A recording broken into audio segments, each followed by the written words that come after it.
Baby boomer. What comes to mind when you hear that term, baby boomer? A term used to describe a person who was born between 1946 and 1964. Boomers, as the kids call them. You hear these Gen Z kids calling them boomers, and even millennials. Hey, boomer. What do you know, boomer? Oh, that's a boomer thing to say. How about that, boomer? Well, what do we know about boomers aside from the fact that they're old? And they like their cars, right? They have certain cars that they really like. I'm sure you've got a few in mind right now when you think of the boomer. Classic cars, muscle cars that never get driven, right? And what about clothing? What about the clothing that they wear? New Balance, the ultimate boomer shoe. I mean, these things are on every man over 60 years old that drives a Corvette C4. And you know, New Balance isn't the only brand that makes a dad shoe. You can't forget about the Nike dad shoe.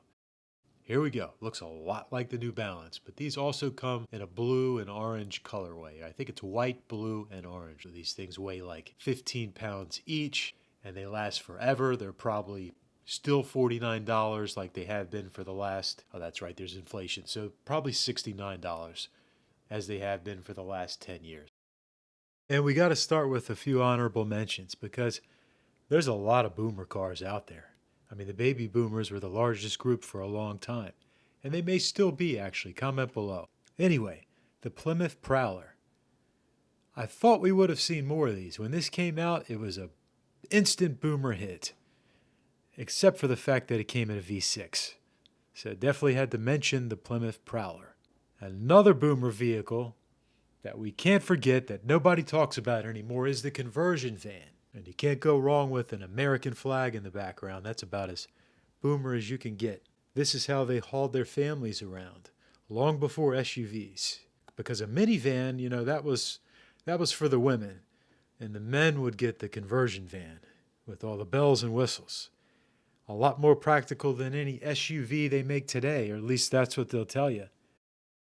You probably thought the C4 Corvette would be in the top 5 for sure, but it's not. It's just an honorable mention. And the reason for that is a lot of us Gen Xers still like these cars. Millennials like them. And while it is a car that boomers love, I can't put it in the top 5. And we will find out why later in the video, so stay tuned.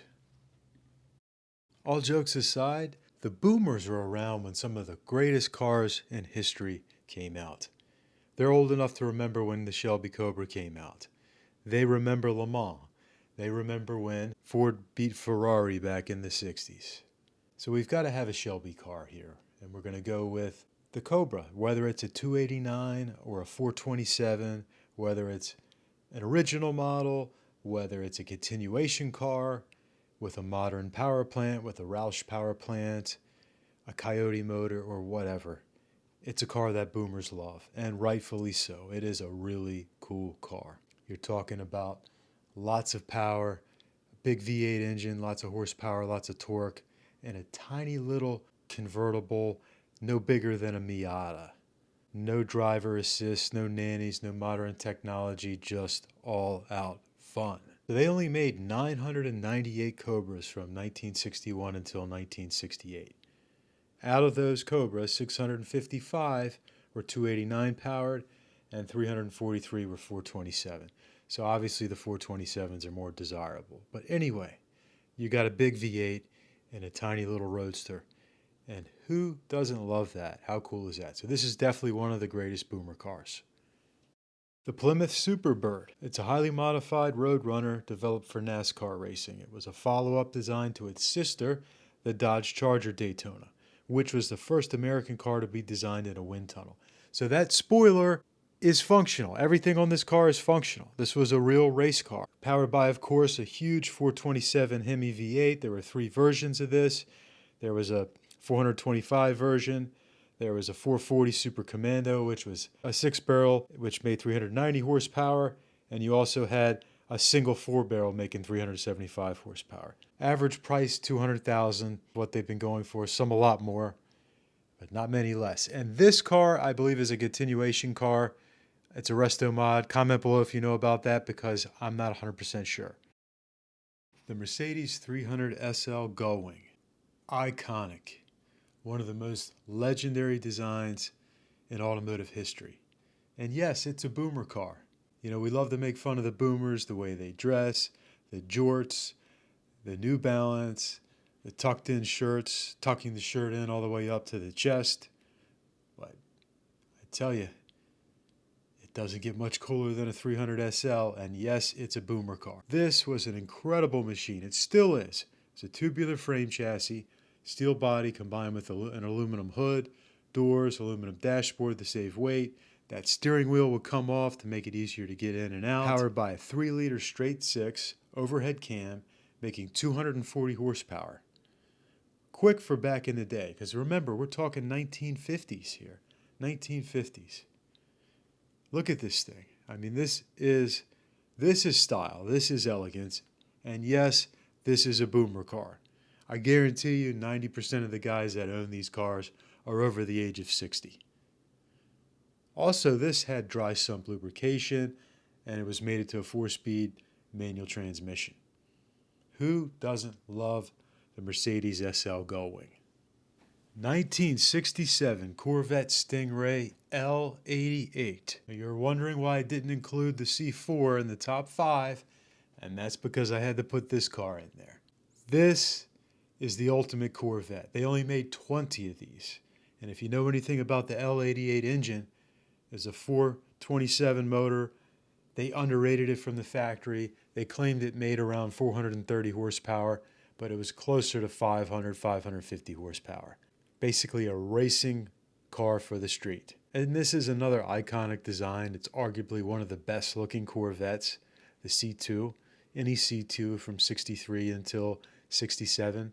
And now they did make an L88 engine code for the C3, the later cars, the Mako Shark inspired cars.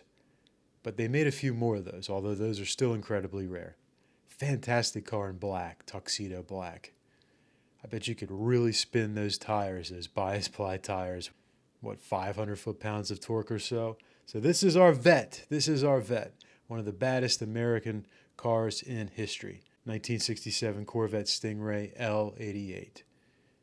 And the number one boomer car is the Ferrari 250 GTO. Made from 1962 until 1964. Only 36 of these were produced. And this car needs no introduction. This is one of the most valuable cars on the planet.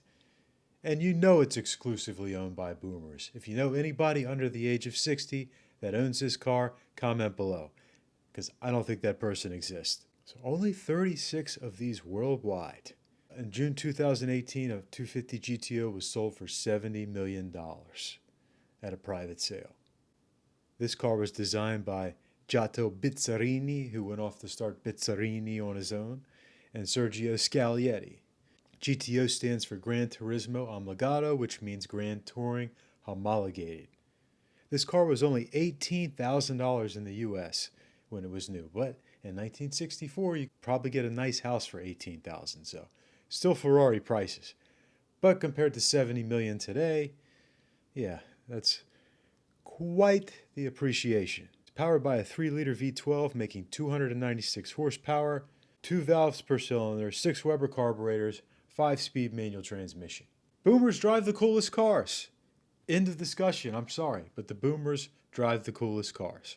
So next time you see an old dude and he's got his plaque out front and he's bragging that it was a one of one, made at 12 o'clock on a Tuesday, just smile, tell him he's got a nice car. Because they started this for us, really. If it wasn't for them, we wouldn't have what we have today. Anyway, guys, what did I miss? What did I leave off? I know there's tons of boomer cars out there, and obviously we couldn't cover them all. I wanted to pick my top 5, not just the usual suspects. You know, I wanted to really go after the rare and exotic stuff that some of these guys legitimately own, and I wanted to talk about it. So comment below and let me know if you like this video, if you want to see me do more stuff like this, more of these voiceover style videos, or if you want me to do vlogging, go back to more vloggings, car shows, etc. I'm going to try to do a little bit of everything, but you know, I want to have fun here and branch out.